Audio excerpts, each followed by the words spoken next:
Hello दोस्तों, आप सब कैसे हैं। चलिए ठीक रहिए, मस्त रहिए, एंजॉय कीजिए अपने लाइफ को।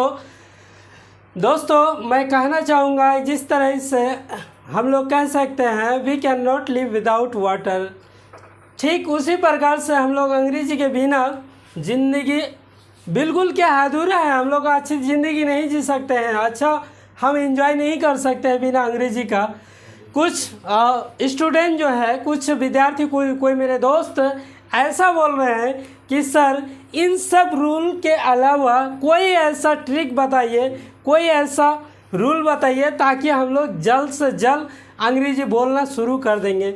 मेरे भाई आप लोगों को मैं बोलना चाहूँगा कि कभी ऐसा हुआ है आप लोगों के सामने, क्या आपके साथ ऐसा हुआ है कि आपको बहुत भूख लगी है, आपकी मम्मी चावल ऑलरेडी बना चुकी है, सब्ज़ी बना रही है, कभी आप ऐसा बोले हैं कि मम्मी मुझे चावल दे दीजिए, सब्ज़ी हम बाद में खा लेंगे।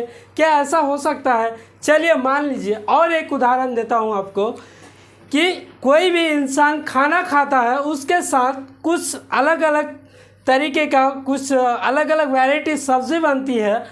उस सब्ज़ी से आप अगर खाते हैं तो आपको क्या संतुष्टि आ जाती है। हालांकि पेट तो सिंगल सब्ज़ी से भी हो जाएगा, लेकिन आपका जो संतुष्टिकरण होता है वो चीज़ आपका नहीं हो पाएगा। इवन अगर ठीक है उसमें भी अगर आपको अच्छा लगता है, पेट भर जाता है, लेकिन पानी क्या कीजिएगा, पानी के बिना तो आप संतुष्ट नहीं रहेंगे। भोजन करने के बाद सब्ज़ी वगैरह सारा चीज़ खा लिए, जो भी आपका मम्मी बनाई है सारा चीज़ खाने के बाद अगर आप पानी नहीं पिएंगे तो क्या होगा। तो उसी प्रकार से इन सब चीज़ों की ज़रूरत है आपको। ये यूँ मान लीजिए ये पानी है और पानी हर जगह आपको क्या है, ज़रूरत है। इसी प्रकार से इन सब चीज़ों, ये है बिल्कुल बेसिक चीज़ है, इसको जानना बहुत ज़रूरी है। इस चीज़ को आप लोग अगर सही से समझ जाएंगे, सही से बनाएंगे, घर पे अगर छोटी छोटी सेंटेंस को बनाएंगे, प्रैक्टिस करेंगे, तो यकीनन 100% मैं आपसे वादा करता हूँ आपका अंग्रेजी बहुत बेहतरीन हो जाएगी और आप फ्लुएंट से बोल सकते हैं। हाँ, कुछ होता है कि आप घबरा जाते हैं कि फोनेटिक्स कैसा होता है, प्रोनाउंसिएशन कैसा होता है, मेरा अंग्रेजी इतनी अच्छी नहीं है, मेरे पास वैकेब नहीं है, तो टेंशन मत लीजिए। मैं जो आगे जो कुछ रूल पढ़ाऊँगा उसके बाद मैं आप लोग को बीच बीच में ट्रिक बताऊंगा, किस तरीके से आपका उच्चारण सही होगा, किस प्रकार से आपका अंग्रेजी अच्छी होगी, किस तरीके से आप कहाँ शुरू करेंगे। इन सब चीज़ों के बारे में छोटी छोटी वीडियो बनाऊंगा और आप लोग के मोबाइल में, यानी आप लोग जब सब्सक्राइब करेंगे, आपके मोबाइल में जब रहेगा तो मैं सारी वीडियो को एक एक करके डालूंगा और आप लोग देख करके इन सब चीज़ों से आप फ़ायदा पाएंगे और इन सब चीज़ों से बहुत सारी चीज़ सीखेंगे और आपका अंग्रेजी अच्छी हो जाएगी। तो चलिए मैं अगला जो पॉइंट है, मैं जो बताने वाला हूँ, जो पढ़ाने वाला हूँ, उस चीज़ पे आइए। तो दोस्तों ये मेरा क्लास 9th है और मैं इस क्लास 9th में हैज़ हैव का अफर्मेटिव पढ़ा चुका हूँ, नेगेटिव पढ़ा चुका हूँ, अब आना है इंट्रोगेटिव। दोस्तों जब भी किसी से कोई चीज़ मांगने जाते हैं तो पहले आप पता करते हैं आपके पास है कि नहीं है, आप देंगे। पहले तो पूछेंगे आपके पास क्या है, क्या आपके पास ये मेरे पास, मुझे ज़रूरत है, ये सब चीज़ आपके पास है। अगर वो बोलेंगे कि हाँ मेरे पास है तो ऑलरेडी आप खरीद सकते हैं, आप ले सकते हैं। तो उसी प्रकार का ये सब सेंटेंस है। आइए हम इस चीज़ को जान लेते हैं। तो ये मेरा इंट्रोगेटिव सेंटेंस यहाँ रेडी है और मैं इसी से आप लोग को बेहतर तरीके से समझा सकता हूँ और मैं समझाऊँगा। चूँकि अटेंशन प्लीज़। आइए दोस्तों, हैज़ हैव में होता क्या है, यानी इंट्रोगेटिव में होता क्या है कि हम हैज़ और हैव को बाहर कर देते हैं, सब्जेक्ट के अंदर डाल रहे थे। हैज़ हैव सब्जेक्ट के बाद हुआ करता था, लेकिन अब जो है इंट्रोगेटिव है, इंट्रोगेटिव में हम हैज़ और हैव को बाहर कर दिए, सब्जेक्ट अंदर रख दिए। उसके बाद सेम जिस तरह से आपका रूल था जो पहले बताए थे, सेम उसी प्रकार से है। तो आइए पहले हम इन चीज़ सेंटेंस जो कुछ लिखे हैं इसको मैं बना करके दिखाता हूँ आपको समझना है। तो चलिए मेरा सेंटेंस है यहाँ तैयार। क्या आपके पास लिखने के लिए एक लाल कलम है? किसको है? क्या आपके पास, यानी क्या हो जाएगा, सब्जेक्ट के अनुसार आपको चूज करना है, हैव लगेगा या हैज़ लगेगा। तो यू के साथ क्या लेंगे, हैव लगेगा, तो हम यहाँ हैव दे देंगे। उसके बाद सब्जेक्ट मेरा क्या हो जाएगा, यू। यू हम डाल दिए। नाउन है, नाउन तो यहाँ क्या दिख रहा है, कलम है। एडजेक्टिव क्या है, मेरा लाल है, तो इसको हम एक साथ लिख लेंगे, हैव यू रेड पेन। अब दोस्तों यहाँ से तो हम गुजर गए, सब्जेक्ट के बाद नाउन एडजेक्टिव दोनों हो गया, रेड पेन। अब हो गया क्या है, टू। टू उसके बाद ये जो है टू दिए के लिए, के लिए उसके बाद क्या आता है, वर्ब आता है। वर्ब क्या हो गया, राइट। राइट, ये मेरा सेंटेंस क्लियर हो गया। Have you red pen to write, क्या आपके पास लिखने के लिए लाल कलम है। ये मेरा क्लियर हो गया। अब दूसरा सेंटेंस में आइए, क्या सीता को पहनने के लिए अच्छी साड़ी है। किसको है, सीता को। प्रश्न है यहाँ पर, तो हम क्या डालेंगे यहाँ, सब्जेक्ट के अनुसार ये सीता है, सीता के साथ हम हैज देंगे, हैज सीता। यहाँ तक तो हम दे दिए, हैज सीता, नाउन और एडजेक्टिव दोनों है। दोनों में देख रहे हैं कि नाउन मेरा साड़ी है, एडजेक्टिव क्या है, अच्छी। अच्छी साड़ी, हैज सीता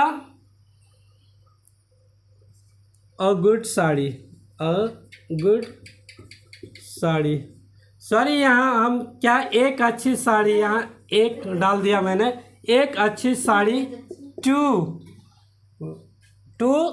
वेयर। है Sita a good sari to wear, क्या सीता को पहनने के लिए एक अच्छी साड़ी है। चलिए, ये मेरा सेंटेंस क्लियर हो गया दोस्तों। यहाँ पर ये इंट्रोगेटिव है, तो ये प्रश्नवाचक चिन्ह हमको यहाँ देना जरूरी है। तो आइए दूसरा सेंटेंस है, क्या उसको यह काम करने के लिए समय है। किसको है, उसको। क्या उसको, यहाँ पर हम हैज़ डाल देंगे, has he time, has he time to करने के लिए, डू किसको, इस काम को, दिस वर्क, प्रश्नवाचक चिन्ह, has he time to do this work. ये मेरा क्लियर हो गया। अब आते हैं अगला सेंटेंस में, क्या उसकी दादी दूध पीने के लिए एक गाय रखती है।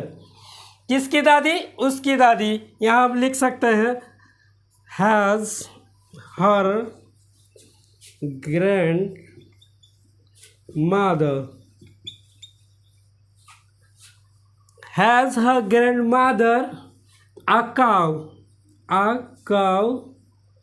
टू। यहाँ पर देख लीजिए कि यहाँ सब्जेक्ट के अनुसार हैज़ डाल दिए, उसके बाद सब्जेक्ट मेरा उसकी दादी है, हर ग्रैंड मदर डाल दिए, उसके बाद क्या है, नाउन है।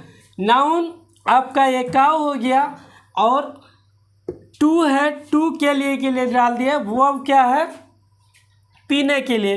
क्या पीने के लिए, ड्रिंक दे दिए, पीने के लिए ड्रिंक। अब क्या पीने के लिए, दूध, तो हम यहाँ मिल्क दे दिए। दोस्तों ये भी मेरा सेंटेंस अब क्लियर हो गया। अब आते हैं अगला सेंटेंस, क्या उसके पिता के पास मुझे देने के लिए पैसा है। किसके पास पैसा है, क्या उसके पिताजी के पास। तो हैज़, उसके पिता का क्या होगा दोस्तों, his father, has his father money, has his father money. Money क्या है, यहाँ देखिए, हैज़ अब हम सब्जेक्ट के अनुसार दिए, सब्जेक्ट मेरा क्या हो जाएगा, उसका पिता, उसके पिता हो गया सब्जेक्ट, नाउन क्या हो गया, पैसा। उसके बाद क्या है, एडजेक्टिव। एडजेक्टिव तो यहाँ दिख नहीं रहा, तो हम क्या आगे बढ़ेंगे, प्लस में टू देंगे। अब क्या वर्ब है, वर्ब क्या हो गया आपका, यहाँ देख सकते हैं, टू के बाद देना, गिव हो गया, गिव देना किसको, ऑब्जेक्ट किसको, मुझे का दोस्तों ऑब्जेक्टिव केस में ये मी होता है। ये क्लियर हो गया। Has his father money to give me. अब आते हैं लास्ट सेंटेंस में, क्या आप एक घोड़ा रखते हैं? क्या आप एक घोड़ा रखते हैं? आप है सब्जेक्ट के अनुसार हम क्या देंगे यहाँ पर, हैव दे देंगे। Have you a horse. दोस्तों यही तक ये समाप्त हो गया, क्योंकि हम आगे नहीं बढ़ाएंगे। क्यों? इसलिए कि ये सेंटेंस मेरा छोटा, हमको जानना था क्या आप एक घोड़ा रखते हैं, तो इससे हम इस तरीके से पूछेंगे हैव यू अ हॉर्स। ये मेरा जो है इंट्रोगेटिव का सेंटेंस है, इंट्रोगेटिव का स्ट्रक्चर है, मैं आज क्लियर कर दिया हूँ। आई होप आप लोग समझ गए होंगे इस चीज़ को। दोस्तों बेहतर तरीके से आप सेंटेंस को 2, 4, 5 आप उसको सजा के लिखिए और लिखने के बाद बनाइए। जब 4-5 सेंटेंस को सजा करके आप जब बना लेंगे, लिख लेंगे और बोलने की प्रैक्टिस करेंगे तो 100% आप अंग्रेजी में बातचीत टूटी फूटी सेंटेंस घर पे आप प्रैक्टिस कर सकते हैं अपने दोस्तों के साथ। इन सब चीज़ों, इन सब सेंटेंस को आप शेयर कर सकते हैं, बोल सकते हैं। किसी चीज़ को मांगने के लिए, किसी चीज़ को लेने के लिए आप इस तरीके से पूछ सकते हैं। तो दोस्तों आई होप आप लोग समझ गए होंगे। दोस्तों मैं बार बार एक बात को बोलना ठीक नहीं समझता हूँ, लेकिन मैं एक ही आप लोग से रिक्वेस्ट करूँगा कि जब भी मेरे वीडियो को देखना चाहे, जब भी आप इन सब बेसिक चीज़ों को आप चाहने की कोशिश करते हो, तो आप प्लीज़ मेरे चैनल को सब्सक्राइब ज़रूर करें।